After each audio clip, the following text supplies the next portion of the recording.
देखो, अभी हमारी जिंदगी किस प्रकार से चल रही है। कहीं उलझ रहे हैं, फिर समझा रहे हैं अपने आप को ज्ञान का आधार लेकर, बाबा का आधार लेकर,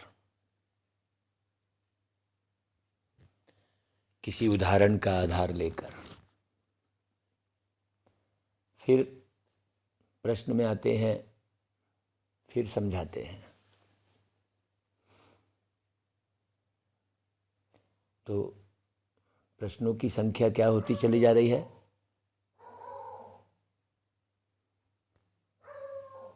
प्रश्न की संख्या क्या होती जा रही है? बढ़ती जा रही है। फिर प्रश्न आ रहा है, फिर उत्तर खोज रहे हैं, हम विचार कर रहे हैं। तो किसके घेरे में लगे हुए हैं? प्रश्न और उत्तर, प्रश्न और उत्तर।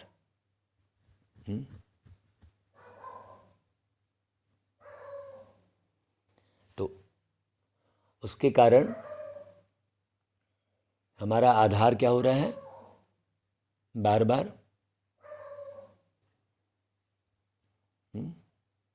जैसे कोई चीज़ हमने स्थापित की, फिर उसको हटाया, फिर लगाया, फिर हटाया, तो वो स्थापित हो पा रही है क्या?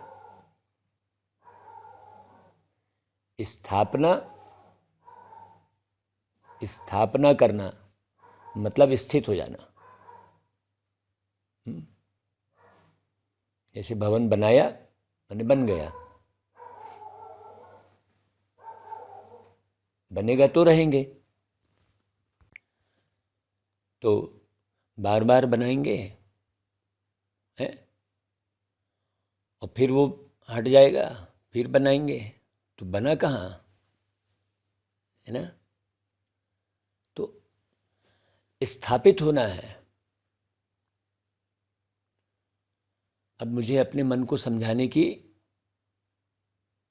अपने मन को कम से कम मैं इतना तो बन जाऊं कि बार बार मुझे कोई आधार न लेना पड़े, क्योंकि मैं स्वयं आधार मूर्त हूँ। तो आधार को क्या करना पड़ेगा? आधार को पूरा भार सहना पड़ेगा, सहना पड़ेगा ना। आधार को स्थिर रहना पड़ेगा। एक तो पूरा भार सहना पड़ेगा, दूसरा स्थिर रहना पड़ेगा। क्योंकि यदि आधार जो है स्थिर नहीं रहा तो क्या होगा? पूरा गिर जाएगा।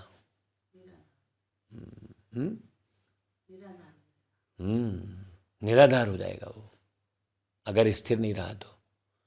और पूरा ही स्थापना नहीं होगी, पूरा ही स्वाहा हो जाएगा, कहना चाहिए, समाप्त हो जाएगा। हम आधार मूर्त हैं, बाबा ने कहा।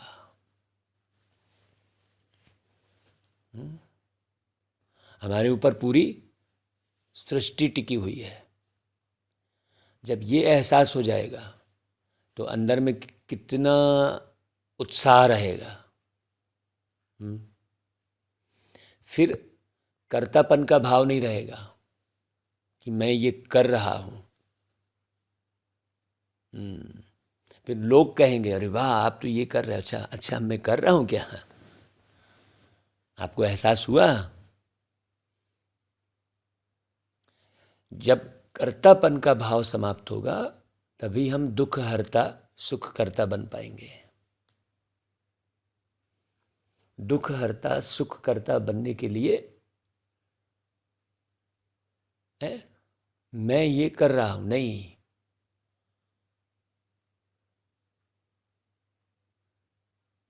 मैं कर रहा हूं, ये भाव नहीं उत्पन्न होना चाहिए। तब उमंग होगा अंदर में, तब उत्साह होगा, तब हम एक बेहतर दुनिया का निर्माण कर पाएंगे। हमको बाबा ने काहे के लिए चुना है?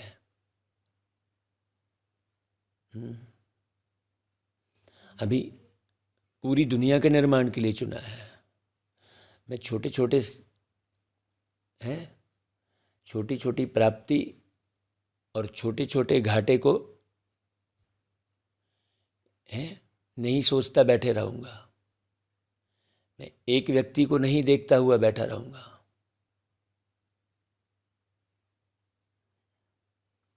क्योंकि मैं बेहद में हूँ। तो आज बाबा ने बहुत अच्छा उदाहरण देकर समझाया है।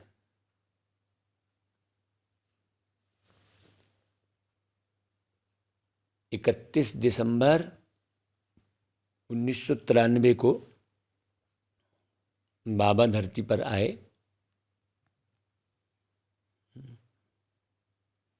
धरती पर आए माने ये क्या है जिसमें हम बैठे हैं? वो क्या है? ये हद की धरती और बाहर बेहद की धरती। ये भी धरती ही है ना।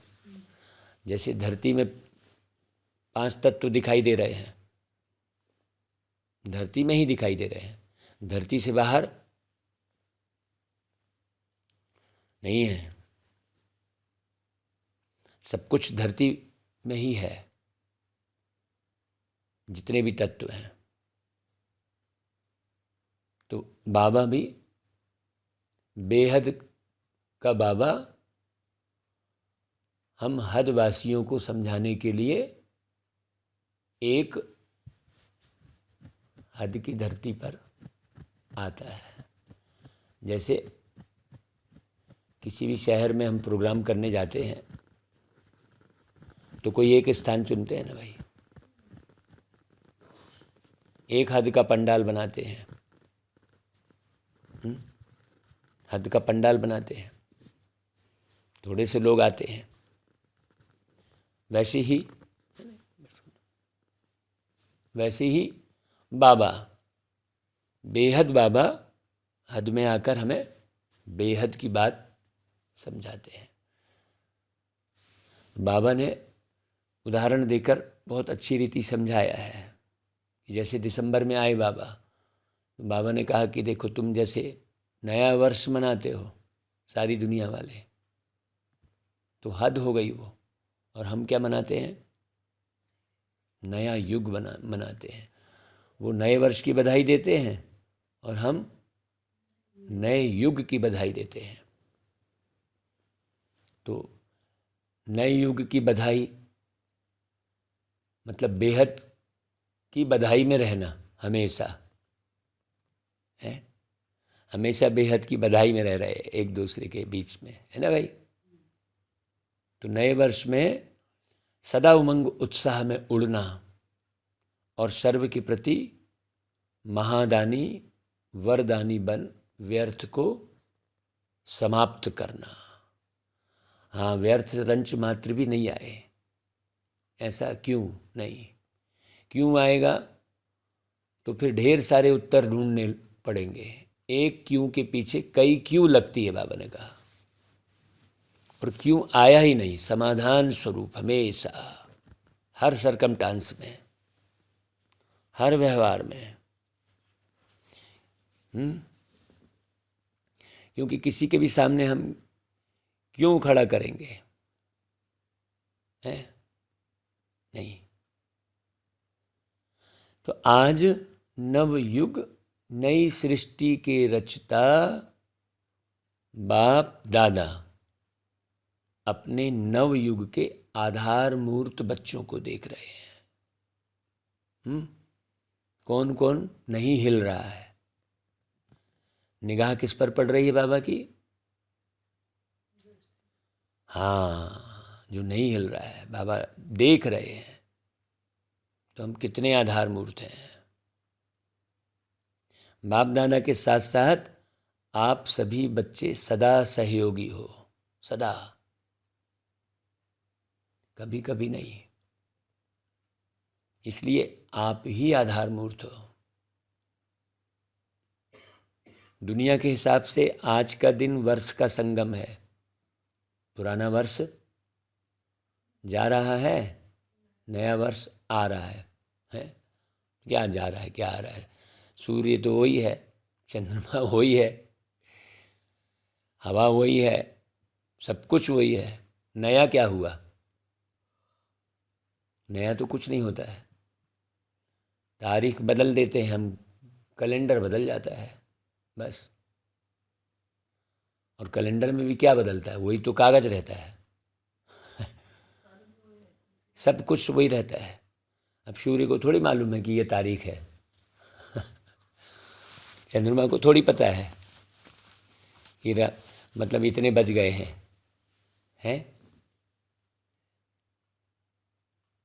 वास्तव में दुनिया के हिसाब से वर्ष का संगम है, और ये वर्ष का संगम दिन, और आप बैठे हो बेहद के संगम युग पर। आप सभी नव वर्ष के साथ साथ नव युग की सभी को मुबारक देते हो।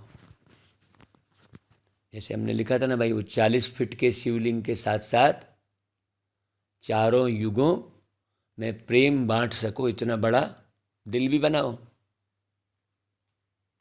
आपने वो मैसेज पढ़ा होगा, भिजवाए थे सब जगह।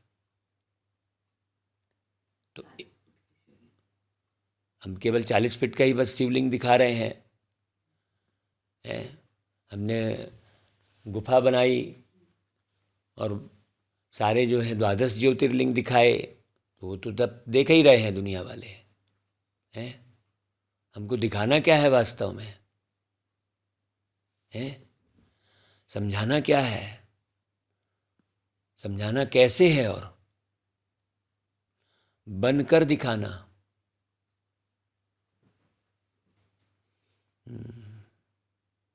तो एक दिन की मुबारक नहीं, लेकिन नवयुग के अनेक जन्मों की मुबारक देते हो।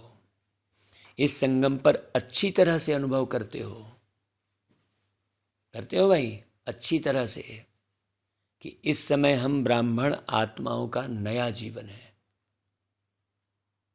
नया जीवन ना, जब हम नए जीवन का अनुभव करेंगे ना, तो पुराना बिल्कुल समाप्त हो जाएगा। सिस्टम ही यही है। आत्मा, पुरानी देह, पुराने रिश्ते, बहुत अच्छी रीति समझना, सब कुछ भूल जाती है आत्मा। तब वो है, और उसको भूलने में थोड़ा समय लगता है। उसको भुलाने के लिए सिस्टम क्या बना हुआ है? ये देह को छोड़ने के बाद 1 वर्ष तक उसे कोठरी में, काल कोठरी में, अंधेरे में 1 वर्ष तक बैठना होता है कि भूल, पुराना भूल। अंधकार में बैठी रहती है आत्मा, उसको ना आँख मिलती, न कान मिलते, कुछ नहीं मिलता उसको भुलाने के लिए। तब वो पुराना भूलती है। और कई पुराने नहीं भूलते, कई ऐसे भी हैं तो वो बताते हैं, ऐसा तो क्लियर होता है कि अरे हाँ, कौन बता रहा है भाई? पुराना। बड़ी समझने की बात है। तो नया, अब हमको कौन सा पुरुषार्थ करना है? इसी देह में रहते रहते पुरुषार्थ वही है। इसलिए बाबा कहते हैं गर्भ जेल। अभी हमारे लिए क्या है? ये पूरी दुनिया, पूरा युग गर्भ जेल है ना, काल कोठरी है। यहाँ हमें चुप बैठे रहना है? बैठकर पुरुषार्थ करना है। जैसे गर्भ में बैठकर आत्मा पुरुषार्थ कर रही होती है, अपने शरीर का निर्माण कर रही होती है, उसे पता भी नहीं चल रहा होता है। आत्मा प्रवेश करेगी तभी शरीर का निर्माण होगा, नहीं तो पिंड ही निकलेगा। बोले नहीं गर्भ में ही, तो चली गई आत्मा। बोले गर्भ से ही बच्चा मर गया, कह दिए गर्भ में ही मर गया। है बहुत गहरे समझने की बात है। तो अच्छी तरह से अनुभव करो कि नए जीवन में आ गए हैं, पुराना सब अभी एक भी रिश्ता याद नहीं आए। नहीं तो रिश्तों में बंधे रहते हैं। रिश्तों का बंधन, देह का बंधन, तोड़ सको तो तोड़ लो, अपनी नैया को इस भव से बचा कर, मोड़ सको तो मोड़ लो। है इस पर पूरा 2 पेज का गीत लिखा था। क्या क्या पूरा ज्ञान उस गीत में आ गया था। कहाँ कहाँ बंधे हो, देखो बंधन, बाबा कहता है बंधन की बड़ी सूक्ष्म रस्सी है, वो रस्सी दिखाई नहीं देती, बंधा रहता है व्यक्ति। बाबा कहते हैं ये ब्राह्मणों का संसार ही नया है। अमृत बेले से देखो तो नई रीत, नई प्रीत है।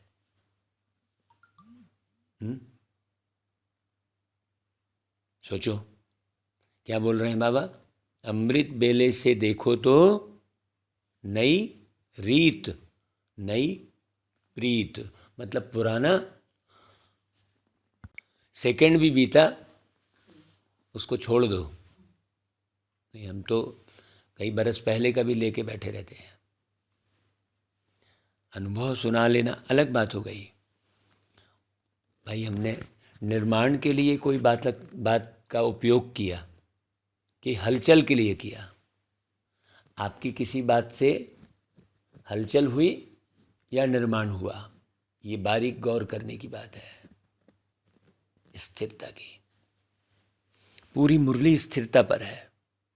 प्रत्येक मुरली बाबा की, प्रतिदिन की मुरली स्थिरता पर है। यदि हम गौर करेंगे तो स्थापना के लिए है। तो पुरानी दुनिया की दिनचर्या और नए ब्राह्मण जीवन की दिनचर्या में कितना अंतर है। सब नया हो गया। स्मृति नई, ध्यान से सुनना बहुत बारीकी से।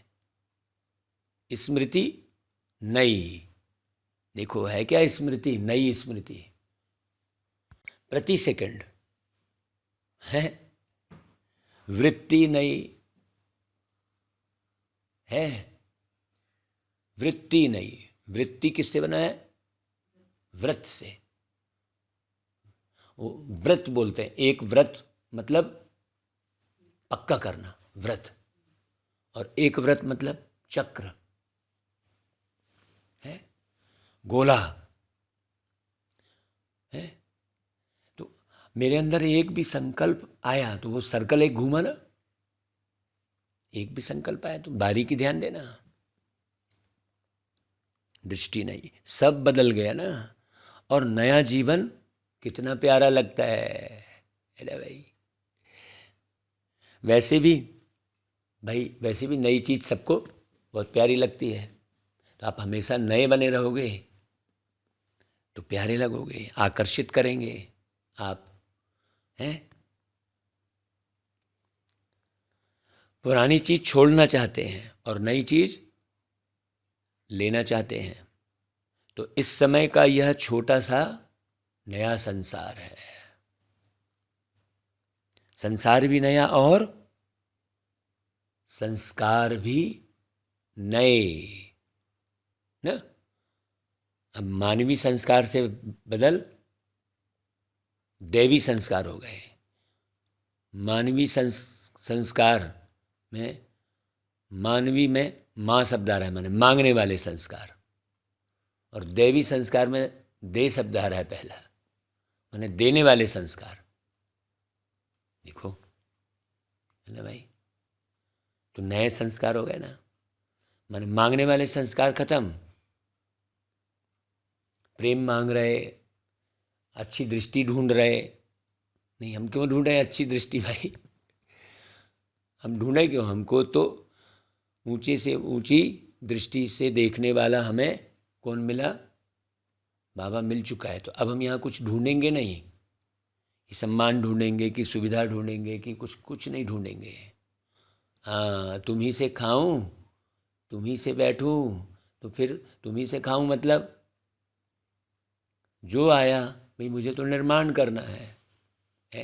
अब जैसे एक व्यक्ति ने ये लक्ष्य रखा कि भाई मुझे दिल्ली जाना है, तो अब रास्ते में जो भी आएगा वो चुपचाप सहन करेगा ना। क्यों? उसका लक्ष्य क्या है? ये मुझे दिल्ली जाना है भाई। उसको फिर रास्ते में जो भी आएगा आएगा ही, कुछ न कुछ। गड्ढे भी आएंगे, पत्थर भी आएगा, सामने भी आएगा कोई। सबसे बचते बचाते क्या करेगा वो? उसका लक्ष्य क्या रहेगा? बचेगा भी और बचाएगा भी। क्योंकि अगर उसने बचाया नहीं तो भी फंस रहा है वो। पुलिस पकड़ के ले जाएगी। वो यात्रा कर रहा है तो बचाना भी पड़ेगा किसी को। तो बचते बचाते वो क्या कर रहा है? अपनी यात्रा जारी रखा है। ये बड़ी सूक्ष्म बात है। इसलिए बाबा कहते हैं बच्चे तुम हमेशा याद की यात्रा पे रहो। याद रखो तुम कहाँ जाना है तुमको। कितना ऊंचा लक्ष्य दिया बाबा ने। तो इस समय का यह छोटा सा नया संसार है। संसार भी नया और संस्कार भी नया। इसलिए दुनिया वाले भी नए वर्ष को धूमधाम से मनाते हैं। मनाते हैं ना,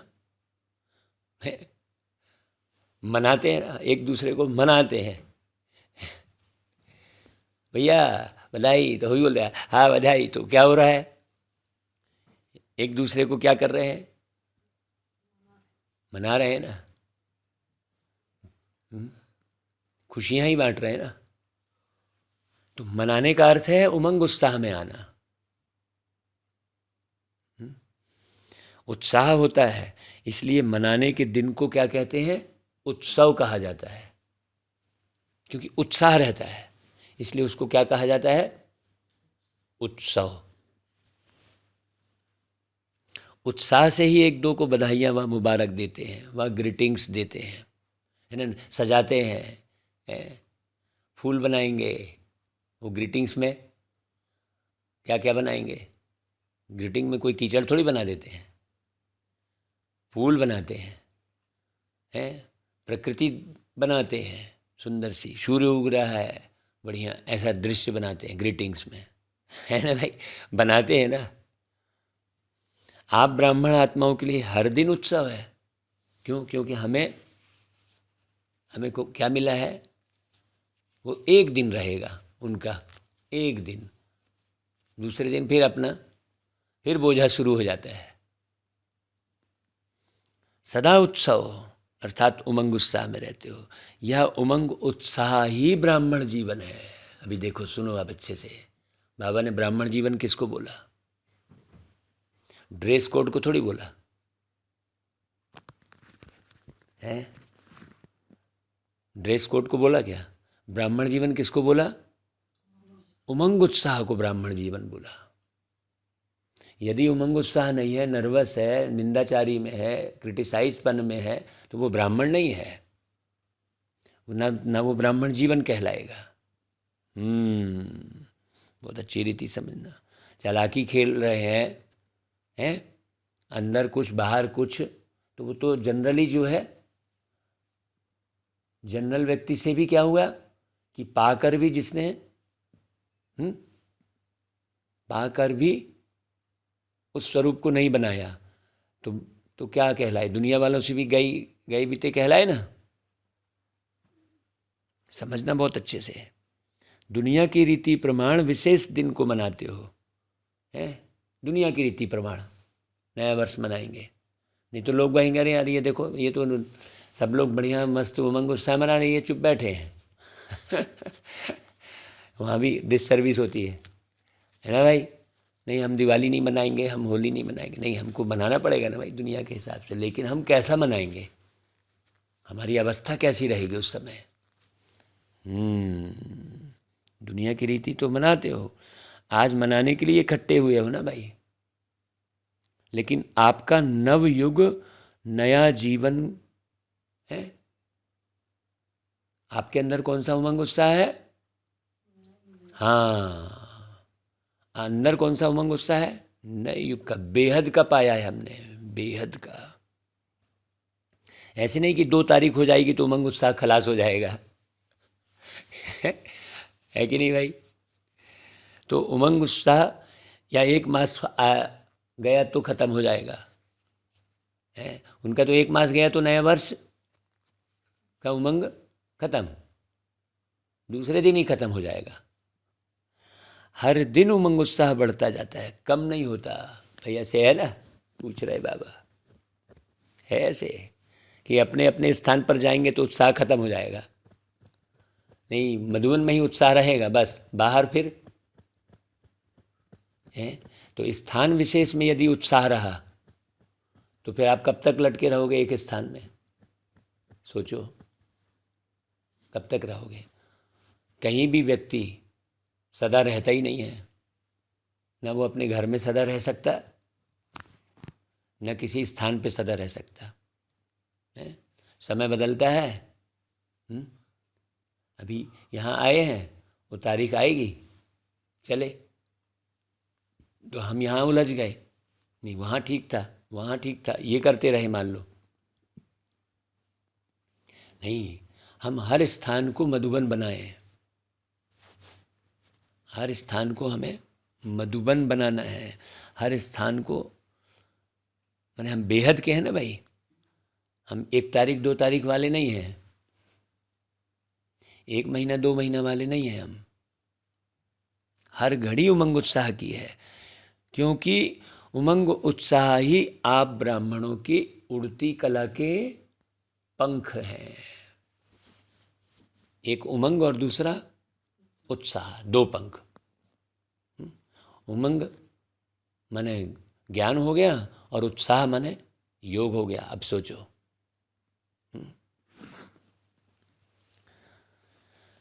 तो इस उमंग उत्साह के पंखों से सदा उड़ते रहते हो। अगर कार्य अर्थ कर्म में भी आते हो, फिर भी उड़ती कला की स्थिति से कर्म योगी बन कर्म में आते हो। तो उड़ती कला वाले हो ना।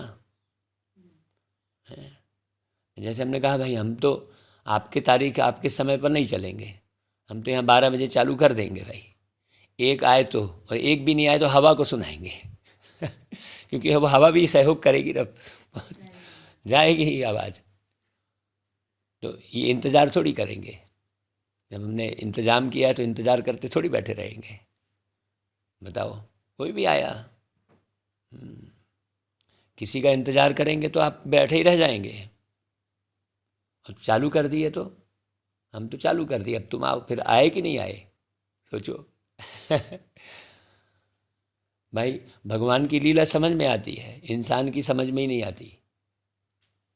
लीला भगवान की खूब अच्छी, जबकि कहते हैं प्रभु तेरी लीला समझ में नहीं आती। अरे वो खुद देखे कि तेरी अपनी लीला समझ में आ रही कि नहीं आ रही। बोल कुछ रहा है, सोच कुछ रहा है, हाथ कहीं उठा रहा है, कर कुछ और रहा है। एक्चुअल में इंसान की लीला समझ में नहीं आती, तो उसको भगवान के साथ जोड़ दिया। भगवान तो बड़ा सहज है। तो यह उमंग उत्साह आप ब्राह्मणों के लिए बड़े से बड़ी शक्ति है। उस शक्ति को हम बार बार गंवाते हैं छोटी छोटी सी बातों को लेकर। नीरस जीवन नहीं है। दुनिया वाले तो कहेंगे कि क्या करें, रस नहीं है, नीरस है, बेरस है। और आप क्या कहेंगे? उमंग उत्साह का रस है ही है। क्या बोला बाबा ने? है ही है। एक एक शब्द समझना, है ही है ना, कि लाना पड़ेगा कहीं से। कभी दिल शिकस्त हो ही नहीं सकते, सदा दिल खुश। एक बात मन में आई थी, खुशुर पुसुर करते हैं एकांत में जाके, हाँ चुप हो, तो ऐसी कोई बात बची हुई है क्या? है खुशुर पुशुर करेगा तो क्या होगा, उसकी खुशी जो है खसकती रहेगी। है खुसुर पुसुर वाली, माने अंदर कुछ भी दूसरा कुछ बचा ही नहीं है जो कहीं पर्दा ढूंढना पड़े, है खुला आसमान है, उड़ते पंछी हैं। बहुत अच्छी रीति समझना, कैसी भी मुश्किल बात हो, लेकिन उमंग उत्साह मुश्किल को क्या करता है, सहज कर देता है। उत्साह तूफान को भी तोहफा बना देता है, पहाड़ को भी राई नहीं लेकिन रुई बना देता है। राई भी फिर क्या हो गई, राई भी तो कड़ी हो गई ना बाबा। रुई रुई माने फट से उड़ गए, हल्की सी भी हवा आई तो कहाँ के कहाँ पहुँच गए। देखो वो रुई कहाँ की कहाँ पहुँच गई। और राई क्या होगी, तो पहाड़ को वो लोग दुनिया वाले कहते हैं राई, और बाबा ने क्या किया, सोचो, बाबा ने रुई शब्द कहा। उत्साह किसी भी परीक्षा व समस्या का मनोरंजन अनुभव कराता है। इसलिए उमंग उत्साह में रहने वाले नव युग के आधार मूर्त नव जीवन वाले ब्राह्मण आत्माएं हो। अपने को जानते हो, मानते भी हो या सिर्फ जानते हो, हैं अपने को मानते भी हो, क्या कहेंगे, जानते भी हैं, मानते भी हैं और उसी में चलते भी हैं। सदा यह उत्साह रहता है कि कल्प पहले भी हम ही थे, अब भी हैं और अनेक बार हम ही बनेंगे। मैं ही वो आदि रत्न हूं, ये अनुभव होता है। मैं ही आधार स्तंभ हूं, तो अविनाशी उत्साह हो गया ना। थे, हैं और सदा होंगे। वो पिक्चर बनी थी ना, कल आज और कल, ऐसा पिक्चर बनी थी एक। कल थे, आज हैं और कल होंगे। वही मतलब कल भी हम देवी देवता थे सतयुग में, है ना भाई। आज भी हम वापस वही बन रहे हैं और कल फिर वही होंगे हम। तीनों काल का हो गया ना भाई उमंग उत्साह है। पास्ट, प्रेजेंट और फ्यूचर तीनों काल हो गए ना, तो अविनाशी हो गया ना भाई। बचा क्या फिर, तीन ही तो काल होते हैं, वर्तमान काल, भूतकाल और भविष्य काल, बस। तो अविनाशी हो गया। बाप दादा देख रहे थे कि अविनाशी उमंग उत्साह में रहने वाली आत्माएं नंबरवार हैं या सब नंबर वन है, सब, है ना भाई। यहां नंबर वन का अर्थ बहुत अलग है। जब है ही निश्चय बुद्धि विजयी, तो विजयी तो जरूर नंबर वन होंगे ना भाई, नंबरवार थोड़े ही होंगे। जैसे भाई सागर पूरा ही सागर है, उसमें नदी मिल गई तो भी वो क्या है, सागर ही है। सारे देश भर की नदियां जाके मिल गई, लेकिन वो नदी थोड़ी कहलाने लग जाएगा। सारी नदियां चली गई तो वो नदी कहलाने लग जाएगा क्या, वो तो सागर ही रहेगा ना भाई। तो सदा नव जीवन के इस उत्साह में उड़ते चलो, क्योंकि आप आधार मूर्त हो। सिर्फ अपने जीवन के लिए आधार नहीं हो, लेकिन विश्व के सर्व आत्माओं के आधार मूर्त हो, है ना भाई। प्रत्येक आत्मा आप पर डिपेंडेड है, प्रत्येक आत्मा, पार्टिकुलर आत्मा बस नहीं। आपके दैहिक रिलेशन वाली आत्मा बस नहीं, है ना भाई, आत्मीय रिलेशन वाली आत्मा है। हाँ, तो संबंधों का ध्यान रखना। आपकी श्रेष्ठ वृत्ति से विश्व का वातावरण परिवर्तन हो रहा है। आपकी पवित्र दृष्टि से विश्व की आत्माएं और प्रकृति दोनों पवित्र बन रही है। हद की चीज पवित्र बना रहे नहीं, हमने पूरी नदी को ही चार्ज कर दिया है। जो भी पिएगा उसको है वो उसको बाबा की याद आएगी। जितना पानी गिर रहा है उसको हमने सबको चार्ज कर दिया है। बेहद की बात है ना, हद की थोड़ी। सोचो है, अब मान लो जल को हमने एक जगह इकट्ठा किया, फिर हवा को क्या करेंगे? हवा को, भाई हवा तो सब तरफ जा रही है। हम जब योग करते थे पहले तो हम यही करते थे कि मैं पूरी हवा में शांति को मिला रहा हूँ। तो हवा जहाँ भी जा रही है, जो भी ले रहा है उसके अंदर शांति प्रवेश कर रही है। हवा को सब बने पूरे, बाबा ने कहा बच्चे पूरी प्रकृति को तुमको सतो प्रधान बनाना है। तो सोचो, मेहनत थोड़ी थोड़ी सी हम छोटे छोटे में करते बैठे हैं कि हम हमेशा बेहद में स्थित हैं। जो बेहद में स्थित रहेगा ना, वो एकदम हमेशा बेहद में स्थित रहेगा। वो फिर साक्षी होकर देख लेगा, समझ लेगा। बाबा कैसा करता है? अच्छा देखा, एक बार जब हम बाबा से मिलने गए थे तो एक भाई जो है पूरा डायमंड हॉल में बीच से दौड़ते दौड़ते दौड़ते सीधा बाबा के स्टेज तक पहुंच गया एकदम। अच्छा, अचानक से ऐसा बाबा की मुरली चल रही है और बाबा और वो भाई, बाबा एकदम शांति में बैठ के एकदम जरा भी हलचल में नहीं आए बाबा। बाकी सब हलचल में आए, बाबा इतने से भी हलचल में नहीं आए, ना उसके संबंध में कुछ बोले ना उसका कोई उदाहरण दिए। चुपचाप वो बस बाबा अपनी मुरली चालू रखे हैं एकदम शांति में। सोचो क्या, क्यों, ऐसा वैसा फिर उसको समझाने बैठे? नहीं, कुछ नहीं, हम थे वहीं पर। वाह बाबा, कमाल हो गई, ऐसा कभी कोई व्यक्ति नहीं देखा होगा। वही चीज़ हमारे जहाँ भी कार्यक्रम हुए, ऐसे हलचल कितनी हुई, वही चीज़ अपनाई थी अनूपगढ़ में। वैसा ही दृश्य आया था, सेम दृश्य आया था, जो डायमंड हॉल में दृश्य था, सेम दृश्य हमने अपने कार्यक्रम में देखा था, वही अपनाया। कुछ नहीं हुआ,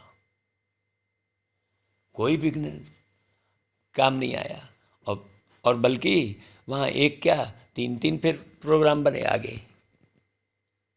सबको दिखा कि अरे वाह भाई, हमको केवल कॉपी तो करना है। बताओ, कॉपी तो करना है बस, और क्या है? तो आपकी श्रेष्ठ वृत्ति से विश्व का वातावरण परिवर्तन हो रहा है। आपकी पवित्र दृष्टि से विश्व की आत्माएं और प्रकृति दोनों पवित्र बन रही हैं। आपके श्रेष्ठ कर्म से श्रेष्ठाचारी दुनिया बन रही है आपके। ये ध्यान रखना, बाबा क्या बोल रहा है? आपके। किससे बातें कर रहा है? मुझसे। हाँ, आपके श्रेष्ठ कर्म से श्रेष्ठ दुनिया बन रही है। तो कितनी जिम्मेवारी है भाई, सोचो। विश्व की जिम्मेवारी का ताज पहना हुआ है ना भाई, कि कभी भारी लगता है तो उतार देते हो। क्या करते हो? अरे छोड़ो भैया, कहाँ तक समझाएं, हटाओ, अपना योग करो। तो फिर योग क्या है? सोचो, परिवर्तन करना ही योग है, विश्व परिवर्तन। तो नए वर्ष में क्या करेंगे? अव्यक्त वर्ष भी मनाया। अव्यक्त वर्ष अर्थात फरिश्ता बन गए, कि अभी बनना है। फरिश्ते क्या करते हैं? अव्यक्त का अर्थ ही है फरिश्ता। फरिश्ता मतलब सबसे रिश्ता, पार्टिकुलर नहीं।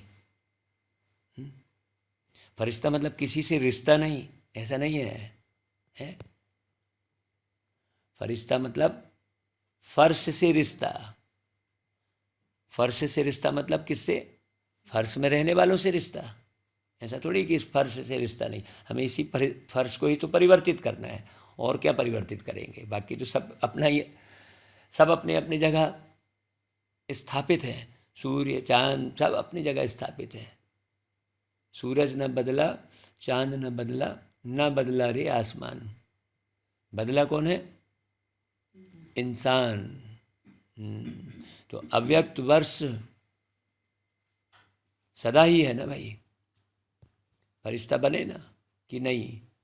अव्यक्त वर्ष अभी लंबा कर दें, 2 वर्ष का 1 वर्ष बना दें क्या? है? सोचो, अभी और आगे बढ़ना है ना। अव्यक्त वर्ष मनाया, अब फरिश्ता बनकर क्या करेंगे? सदा हर दिन हर समय महादानी और वरदानी बनना है। देखो, मैंने अथक दान, दान ही दान चल रहा है कंटिन्यू। तो यह वर्ष महादानी वरदानी वर्ष मनाओ। जो भी संबंध संपर्क में आए उस आत्मा को महादानी बन कोई ना कोई शक्ति का, ज्ञान का, गुण का दान देना ही है। तीनों खजाने कितने भरपूर हो गए हैं। ज्ञान का खजाना भरपूर है कि थोड़ा कम है? मास्टर नॉलेज फुल हो ना। कोई बात समझ में नहीं आ रही, ऐसे तो कोई बात ही नहीं रह गई। अरे यार, ये व्यक्ति समझ में नहीं आ रहा है, ये बात रही है क्या? अरे समझ में नहीं आ रहा है ये व्यक्ति कैसा है, ऐसा है क्या? अगर ऐसा है तो समझ में क्या नहीं आ रहा है भाई? तुमको तो सारा समझा ही दिया है बाबा ने कि कब क्या कैसा। तो कोई व्यक्ति समझ में नहीं आ रहा है वाली बात नहीं है। कोई सरकमस्टांस समझ में नहीं आ रहा है वाली बात नहीं है। हाँ, बड़ी गहरी बात, इतना गहरे समझे हुए। मास्टर नॉलेज फुल हो ना, नॉलेज फुल है ना भाई। और उसमें भी मास्टर हो आप। मास्टर मतलब थोड़ा थोड़ी, मास्टर मतलब मुखिया हो गए ना भाई। है, पूरे हेड मास्टर कहते हैं स्कूल में, है ना भाई। मास्टर तो ज्ञान का खजाना भी है, शक्तियों का खजाना भी है, तीनों में गुणों का भी खजाना है। तीनों में संपन्न हो कि एक में संपन्न हो, 2 में नहीं हो। ज्ञान तो खूब है लेकिन शक्ति नहीं है। अरे अब नहीं कर सकते भाई, हम हो गया है नहीं। तीनों में वर्तमान समय आत्माओं को तीनों की बहुत आवश्यकता है, ज्ञान की भी, शक्ति की भी और गुणों की भी।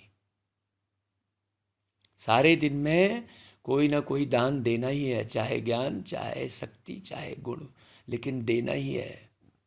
महादानी आत्माओं का बिना दान दे हुए कोई भी दिन ना हो। ऐसे नहीं वर्ष पूरा हो जाए और कहो हमें तो चांस नहीं मिला। चांस लेना भी अपने ऊपर है कि चांस देने वाला दे तब चांस ले सकते हैं, या स्वयं भी चांस ले सकते हैं। लेना आता है ना भाई। कितनी रुकावट आ रही है लेकिन स्वयं बढ़ बढ़ के चांस अपन ले रहे हैं, और कंटिन्यू वर्षों से चांस ले रहे हैं। तो क्या से क्या बन गए, सोचो कहाँ से कहाँ पहुँच गए। कोई साथ दे या ना दे। हम साथ, कल वही बताया कि भाई हमने कौन सा ज्ञान प्राप्त किया है?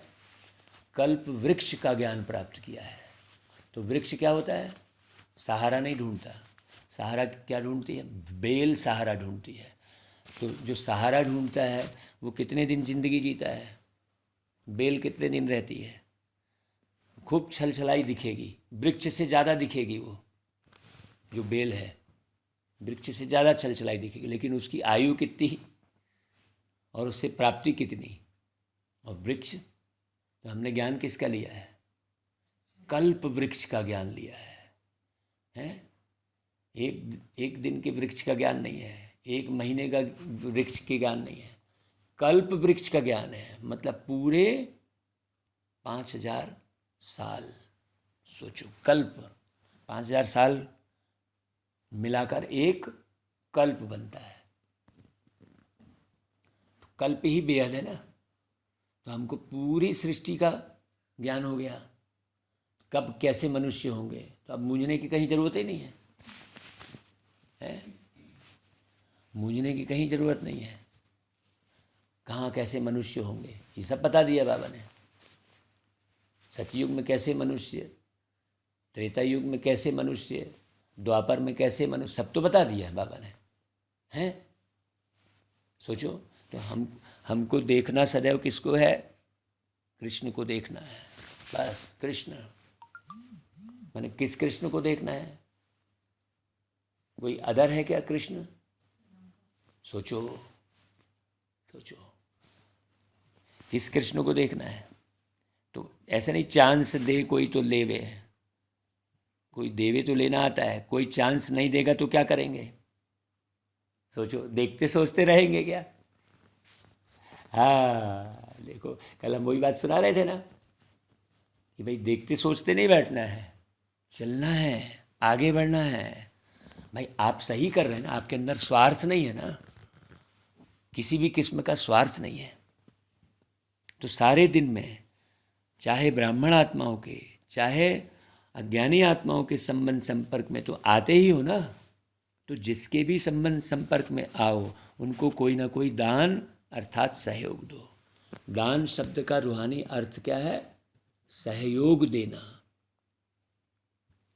तो रोज महादानी व वरदानी बन। वरदान कैसे देंगे? ऐसे थोड़ी बैठ के हम शांति के वाइब्रेशन फैला रहे हैं और सामने किसी से मिलने गए तो चिढ़ गए। बैठ के हम शांति का वाइब्रेशन किस तरफ फैला रहे हैं, किन के लिए फैला रहे हैं? वो मिलने वाले व्यक्ति के लिए ही तो, और वो मिला तो हमने मुंह टेढ़ा कर लिया। हाँ बताओ, फैला किसके लिए रहे थे हम? शांति का वाइब्रेशन किसके लिए फैला रहे थे? है कि नहीं भाई? सोचो। तो वरदान देने की विधि है, जो भी आत्मा संबंध संपर्क में आए उनको अपने स्थिति के वायुमंडल द्वारा, अपने वृत्ति के वाइब्रेशन द्वारा सहयोग देना अर्थात वरदान देना।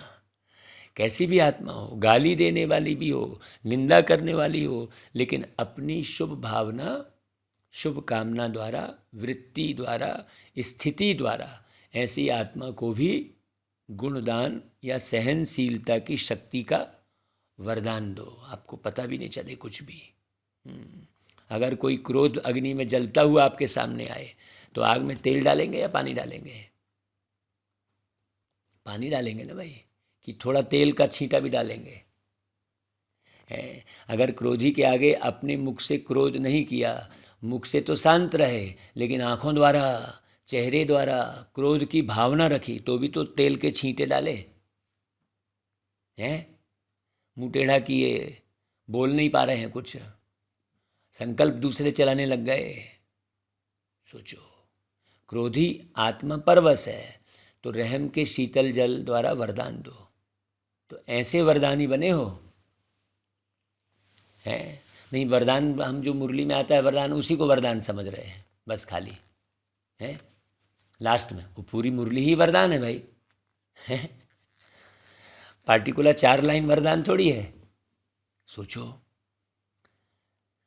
तो जिस समय आवश्यकता उस समय सहन शक्ति का तीर नहीं चलता है। अगर समय पर कोई भी अमूल्य वस्तु कार्य में नहीं लगी तो उसको अमूल्य कहा जाएगा क्या? वो काम आई कहलाएगी क्या? अमूल्य अर्थात समय पर मूल्य कार्य में लगे। तो इस वर्ष क्या करेंगे? महादानी वरदानी बनो। चैतन्य में संस्कार भरते हो तब तो जड़ चित्रों द्वारा भी महादानी मूर्त बनते हो। संस्कार तो अभी भरने हैं ना, कि जिस समय मूर्ति बनेगी उस समय भरेंगे। जो महादानी वरदानी मूर्त बनने से व्यर्थ स्वतः ही खत्म हो जाएगा।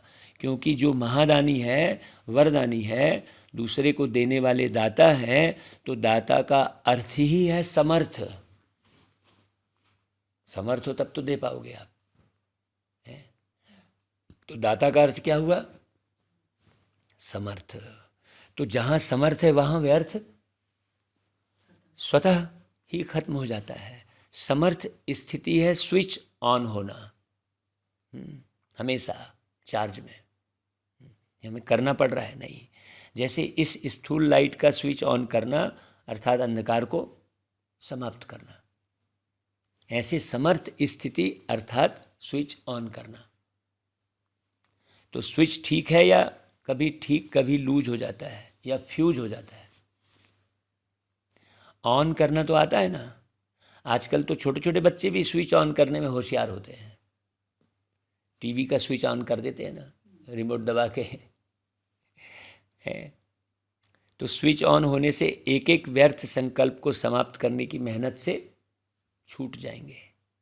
अव्यक्त फरिश्तों का यही श्रेष्ठ कार्य है। और क्या नवीनता करेंगे भाई? बाबा पूछते हैं। अव्यक्त वर्ष में अपना चार्ट रखा था कि कभी रखा कभी नहीं रखा? पूछा बाबा ने। कभी कभी वाले बने या सदा वाले बने? कभी कभी वाले ज़्यादा हैं। इस नए वर्ष में नया चार्ट रखना है। क्या नया चार्ट रखेंगे भाई? 4 सब्जेक्ट को तो अच्छी रीति जानते हो, तो इस वर्ष का यही चार्ट रखना कि चारों ही सब्जेक्ट में, चाहे ज्ञान में, चाहे योग में, धारणा में, सेवा में, हर सब्जेक्ट में हर रोज़ कोई ना कोई नवीनता लानी है ना भाई? हाँ, रोज़ नया प्रोग्राम बनाते हैं। देखो है तो रोज़ नया नया बनाते बनाते कितने ढेर बन गए प्रोग्राम। सोचो, अभी एक प्रोग्राम बनाया, उसका नाम रखा हाँ, भ्रांतियाँ दूर खुशियाँ भरपूर। प्रोग्राम का नाम भ्रांतियाँ दूर, मतलब उस प्रोग्राम में क्या होगा? सबकी सब भ्रांति दूर। तो भ्रांतियाँ दूर खुशियाँ भरपूर। ऐसे तो ज्ञान अर्थात समझदार बनना, समझ देना और समझदार बन चलना। ज्ञान में भी नवीनता का अर्थ है जो अपने में कमी है उसको धारण किया तो नवीनता नहीं हुई ना भाई? बार बार ना से हाँ हुई तो नया हुआ ना भाई? इसी रीति से योग के प्रयोग में हर रोज कोई ना कोई नया अनुभव करो। योग में बहुत अच्छे बैठे, बहुत अच्छा योग लगा, लेकिन नवीनता क्या हुई है? नया क्या आया आपके पास? रोज अमृत बेले है, देखो रोज अमृत बेले नया नया अनुभव होने के कारण रोज मुरली में नया सुनाने के लिए बाबा दे देता है। भाई आज हमको बाबा ने ये बताया, ऐसा बोलते हैं। तो परसेंटेज बढ़ना भी नवीनता है। आज अगर आपकी परसेंटेज योग की 50% है और कल 50% से बुद्धि वृद्धि हो गई तो नवीनता हो गई ना भाई? ऐसे नहीं कि एक ही मास में 50-50 लगाते जाओ। तो चारों ही सब्जेक्ट में स्व के प्रगति में नवीनता, विधि में नवीनता। क्या बोले बाबा? विधि में नवीनता। हम वही परिपाटी चलाए बैठे हैं। सोचो, प्रयोग में नवीनता है, औरों को सहज योगी बनाने में और परसेंटेज बढ़ना माना नवीनता। किसको दुख दिया, किसको क्रोध किया, यह तो कॉमन चार्ट है। वो चार्ट ही बस एक ही चार्ट बनाए बैठे हैं। किसको दुख तो नहीं दिया, क्रोध तो नहीं किया, और फिर क्रोध भी करते चले जा रहे। वही तोते वाली बात। फंसे भी हैं और फंसने से निकलने की बात ही बस कर रहे हैं। नहीं, बाबा कहता है यह तो आपकी जो रॉयल प्रजा है वह भी रखती है ऐसा चार्ट। तो आप रॉयल प्रजा हो या राजा हो, तो नवीनता से स्वतः ही तीव्र पुरुषार्थ के समीपता की अनुभूति होती रहेगी। समझा क्या चार्ट रखना है? अब हम नए नए प्रोग्राम बताते हैं तो लोग वो होते हैं, बोले अरे भाई इनके पास तो ढेर है भैया, और कई कई हंसी उड़ाने लगते हैं। तो समझा क्या चार्ट रखना है? और हर 3 मास में रोज का नहीं, यहाँ भेजना काम बढ़ जाएगा। इस वर्ष तो आपको इकोनॉमी भी करनी है ना, नहीं तो हम चार्ट ही भेजे जा रहे हैं। अब वहाँ भाई अब लोग क्या करेंगे भाई? भर भर के जो भेजे जा रहे हैं सब, भाई चार्ट अपने पास रखना है। सोचो, नहीं तो भाई सारी चिटकियाँ वही वही आप फिर वो लोग सब आपकी चिटकियाँ ही संभालते बैठे हैं। यही तो है ना, एक नामी और इकोनॉमी। ज्ञान सरोवर बना रहे हो तो सब में इकोनॉमी करना। उस समय ज्ञान सरोवर बन रहा था, सब खजानों में, समय में भी, संकल्प में भी, संपत्ति में भी, सब में इकोनॉमी। तो हर 3 मास का स्वयं ही साक्षी होकर चार्ट चेक करके साल्ट में अपना समाचार देना। वो बाबा ने एक विधि बताई थी, ओके लिख दो बस हो गया।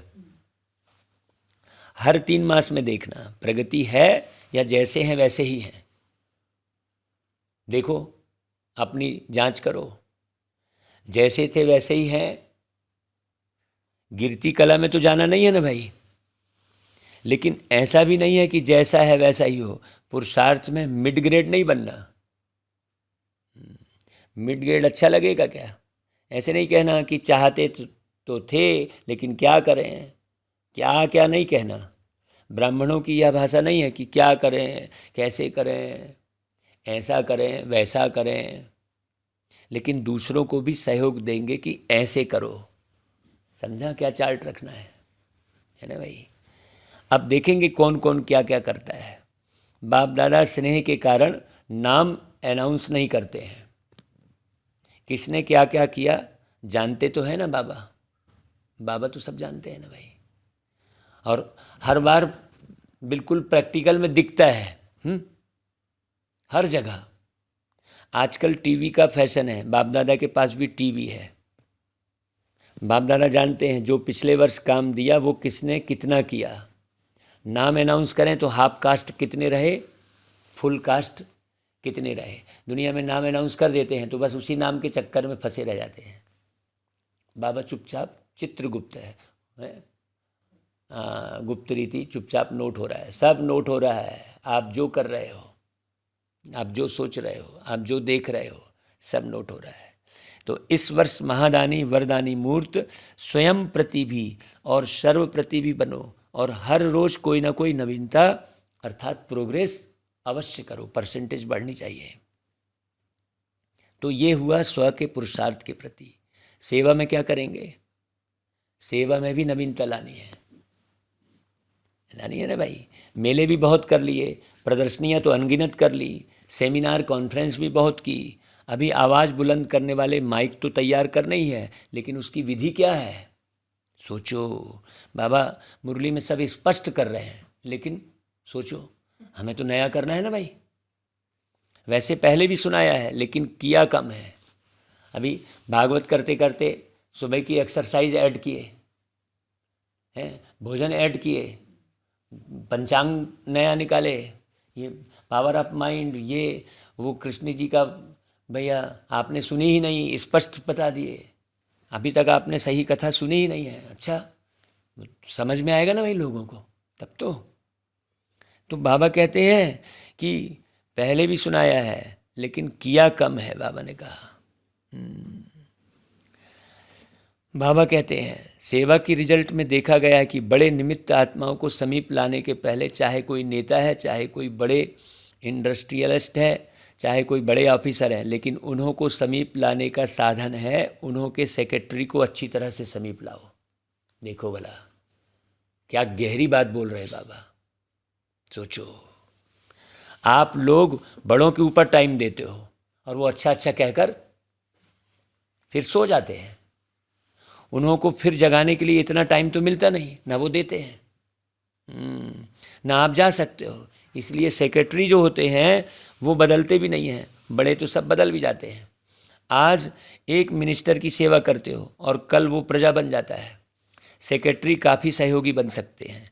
तो किसी भी वर्ग की सेवा में इस वर्ष विशेष सेक्रेटरी, मैनेजर्स या प्राइवेट असिस्टेंट जो भी शक्तिशाली हों, बड़ों के समीप हों, उन आत्माओं की सेवा विशेष करो। देखो बाबा एक एक लाइन समझानी पड़ रही है बाबा को।